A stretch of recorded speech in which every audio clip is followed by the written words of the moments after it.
In fact, they had space travel, they went to the moon, they went to Mars, they colonized it. And in fact, if you pay attention to some of the scriptures, even in the Bible, if you look at Exodus, and I have it written down too, so I'll have to get that for everybody, there's a certain scripture that says something about, it says something like, no matter where you go in the heavens, no matter how far you go from this earthly orb in the heavens, that the Lord will be able to recognize you and bring you back here. Why would that be stated? Why would there be any concept of being beyond this globe, beyond here, prior, we're talking 5,000 years ago, when man's supposed to be, primitive and has access to nothing? But why would that be stated? And see, once the deluge was over and there wasn't much people there, no matter what caused it, and no matter what you believe brought you here, brought people here, whether it's, the Christian God, your own God, whether it was aliens, whatever you believe, none of that really matters, because this is our history, and we're told something totally different than what's really true. And archaeology keeps finding more and more evidence. We found proof of not only the deluge and everything else, but we found proof of 25 sites around the world right now that they found where it looks like nuclear explosions happened. And the way they've been able to determine this is because of the tests that were done in Nevada and such, the desert over there. Once, they went to go check out the site after the big atomic explosion, they noticed the sand got so hot from extreme temperatures that it melted into a green glass that has only been found at nuclear test sites. Well, they found this digging in the ground in 25 spots around the world that date after the deluge and pretty much when the Tower of Babel fell, according to the documents, which is actually corroborated by several other societies that existed around that world. All these pyramids that existed at the same time, the writing that it all looks alike all over the world, and we're taught to believe that we were nothing but apes that came out of trees, and it's insane. And we have such great potential that we're just taught different. And all these cultures developed with similar languages and similar writing skills and similar beliefs, and actually talked about traveling across oceans and everything else. They had these abilities. And of course, the Great Deluge took out everything, so they had to learn how to exist again with what they had. So they started over. But what they did immediately was they graphed the earth. And there's evidence in this in Genesis too that says once Noah's family was done, what they did is when they separated to the way it's said is basically to build maps. And there are several maps that are evidence of this that show like grounds beneath the ice up in Antarctica. Have you heard of these maps? No, I haven't. I've got links to them. I've even got images of some of them. Yeah, from speaking to you earlier, you said you've been up since the wee hours researching stuff, and it's obvious that you've done a lot of research on this. So I'm going to sit back and listen because I'm totally lost on this, and I want to hear what the research and stuff that you've come up with. And I missed a lot of your show, but that's for other reasons. But I know you've done a lot of research on this, and if you have links, definitely put them into the chat room. So I do, and I even have some good books for you to follow. I've got which has information of where you can find certain artifacts, where you can find everything. There's a 2,000-year or 3,000-year-old artifact that at first they wasn't sure what it was. They thought it was a bird until technology caught back up to where it was, and we realized that not only what they created was a plane, and it looks exactly like that. It's aerodynamical and it flies. They've been able to do experiments on it, and it does work. Now, with the footprints, with the dinosaurs, they also found what they believed to be a fossilized finger. So when they were able to look at it through a CAT scan and everything else, it had the knuckles, it had fingernail, everything else. It was exactly like our current fingers now, not like what you'd expect to see in an ape or anything else, nor was the footprints that were fossilized. None of this. Now, we're taught basically that time existed millions and millions of years ago. Now, I'm not saying that the Earth didn't, because this has been hard for me, because I got over religion, and then, of course, naturally people go to science. Like, we have to have an answer, And I think not knowing is so much better, because we are everything I found just shows how amazing we are. So they've done the test on the fingers. They know that it's definitely a human finger, but it's from when they found dinosaurs. So, again, the radiocarbon dating was important, because there's a good chance that life really hasn't been here that long, and that if we pay attention, all the books are really accurate. If you don't have to take them for religion, take them as history, because we need, and that's what we need to find. We need to find where we come from so that we can stop what they're doing right now, because all this has happened before. If the world's been destroyed a couple of times, we can stop it, but we can't do it unless we know about it. You know, knowledge is the key, right? Those that forget the past are doomed to repeat it, correct? Definitely. So, I found this. Let's see. What other kind of evidence have I found so far? Hey, Nick, real quick, I know this is your show, hon, but we do have a caller with their hand up. If you want to go ahead and cool. take that. I'm walking around. Go ahead and, do you want to bring them in for me? I'm just walking around. I'll bring it up. I have the switchboard up and running. Hey, caller, you're on the air.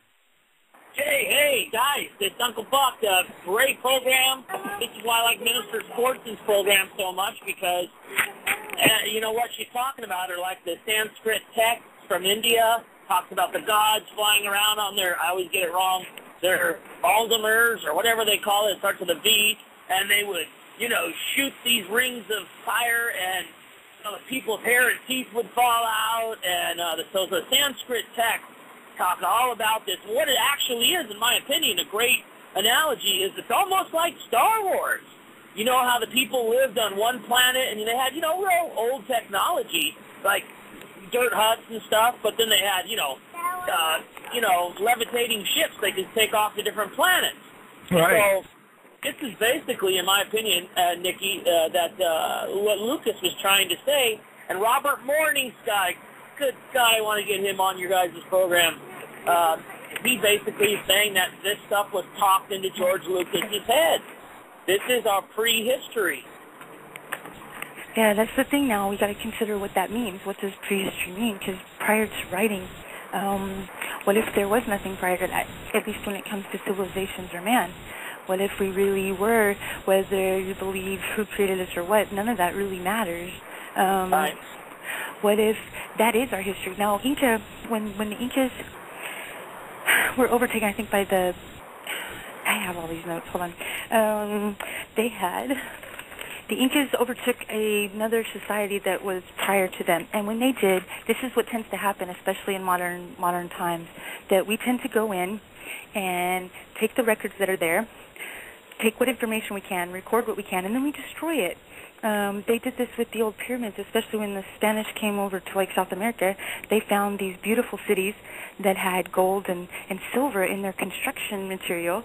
So what did they do? They documented it. They spaced, not pictures, of course, they didn't have anything like that. They wrote all the details they could, and then they took it down to take the metal back to the motherland or whatever. But they lost all this. Their stories, and apparently this is kind of scary, one of those scary things that people really don't like to hear, because it means that they really had so much more technology than they did. They used to have something called, I can't remember the exact term that they termed these, but they were gardens. And everyone in the cities, in the little cities, had these gardens, okay? They were totally made with silver and gold, exact replicas of trees, of fruit and flowers in all different types of bloom, from budding to full bloom. It had the fruits. They had butterflies. It had the wings, connected with everything. But that was part of their reality, was to build these as part of their homes. And how would they do that? I mean, it's just freaking amazing. Now, you've seen those Nazca lines, right? Have you ever noticed how it's kind of funny, that spider? This is something I didn't know either. That spider that's in there, how one of those legs kind of curves off and goes another way? That's actually a real spider. It actually exists, and it only exists in one place, and it's in a deep cave in one location in the earth. And so, again, and that leg, this is what it's used for. That's used for its mating, seriously. And it's only observable with the microscope. Wow. Yeah, and it's even drawn to scale. It's so huge, but it's to scale as the size of the spider that can be found in this one cave. Wow, Nick, I got to commend you. You've done a lot of research on this. That's great. I found it fascinating. I couldn't stop. That's what you said. That's awesome. I'm glad to hear it. And so what I'm saying is that we don't need to be scared of this. The thing is that means we are amazing things. We are amazing creatures with such great abilities. And if we can just stop this, what's going on right now, and realize that we are so much more than what they're trying to do to us, that we are connected to each other and everything here. Now, the pyramids and everything else, right, they're known to exist on the ley lines, right, of the earth, which we've been able to find are natural portals or whatever of energy from within the earth and outer earth. And you've seen, I don't know if anybody's seen those pictures that they took of, basically look like light leaving the pyramids down in Central America when they were down there. Yeah, well, this is pretty much, and they've done other experiments, and apparently it has to do with the shape of the pyramid itself. And from what I've been able to find out, that actually you have to know the name of the pyramid, you know, the name, the word, the power of the word, which we've all read in almost every old document. If you know, it's all voice activated, and it's meant, that's why languages change so much, because the sounds that we make now are almost the opposite of what they meant in the original languages. So it has an opposite effect, and everything is a wave and a vibration. So apparently these, the pyramids were, you could activate them, but they've been able to find that they were all tied to initial ley lines, and they even rebuilt the ones necessary after the flood, because it was like a power grid. And they even found, like, to where they have evidence, because the metal itself has disintegrated, but there's grooves underneath that seems like they were actually all connected, literally. To give power for whatever technology they used is very different than what we have, but it's all from natural technologies. And now, see, the thing is so after all these big events that take out the civilizations that come to a top point, like we are now, and what we're facing right now, it gets destroyed. And we're facing that now unless we do something. Now, this is something else I found that I don't know what to think of. Now, in the chemtrails and everything else, believe it or not, one of the things that's sprayed is barium. Do you know what barium is used for? Still immune system. Anti-radiation. Ugh. Yeah, right? You can actually get barium in pills and stuff to help you with radiation sickness and everything else for fallout. They're spraying barium everywhere right now. That in itself, after finding the proof of the 25 sites that show nuclear fallout, I start to wonder a little bit more about chemtrails, and I don't think we quite know what they're doing so much as, I don't know if they're protecting themselves or what's going on, but I think there's a little bit more to that than what we know right now. But that's just my opinion. That's just because when I heard about the barium thing, I was like, oh shit. And that scares me, personally. Yeah, there's also aluminum in those chemtrails too. That's true. One of the best things to protect yourself from radiation, especially in space, is gold. Okay, line everything with gold, and you're protected. So maybe that's why the gold's being hoarded and gone away. Did you know that George Bush Jr. bought like 98,000 acres behind the Andes Mountains in 2008? Yeah, something about water, too. Those Bush families after aquifers. Yeah. Yep, he bought 98,000. Nobody notices this kind of thing. Actually, there was a little bit of a blurb in it talking about a land grab, right? The land grab? No, this was his personal property in the very highest mountain range of the world. Not only him, but Sun Myung Moon bought some, too. He bought, like, the term they use is heptacres or something. It's like a huge amount. They're both buying that on the Andes Mountains. Now, you want to talk about the Denver airport? Of course, it's behind the largest mountain here in the U.S., the New World Airport's what it calls. At the beginning, you have the pale horse, who's at night, that greets you when you come to the airport, and at night, its eyes glow red. Very interesting. Yeah, I don't know and the sculptor for that, Nickie, that made that horse, it fell on him and killed him. Yes. It's amazing. And if you look at the murals inside, okay, it has people in there. It shows a great exodus. It shows a great flood. The murals, and this is as you're getting on a plane, right? It shows what, in the coffins and everything, what it had. It had a dead Jewish girl, a dead Indian girl, and a dead African girl. I think were the three that they showed dead. And people standing around and looking in awe is like a major...